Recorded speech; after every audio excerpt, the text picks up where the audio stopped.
শুভ সন্ধ্যা বন্ধুরা, সবাই কেমন আছো? আশা করছি অনেক ভালো আছে। আমিও ভালো আছি, কিন্তু মনটা ভালো নেই। পৃথিবীতে সত্যি কথাটা হজম করা সত্যি ভীষণ কঠিন ব্যাপার।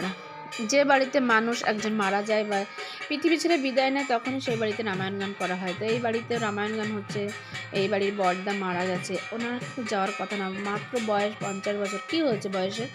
জীবনের কিছু সম্পূর্ণ করে দেখতে পাইনি, তার আগেই বিদায় নিল।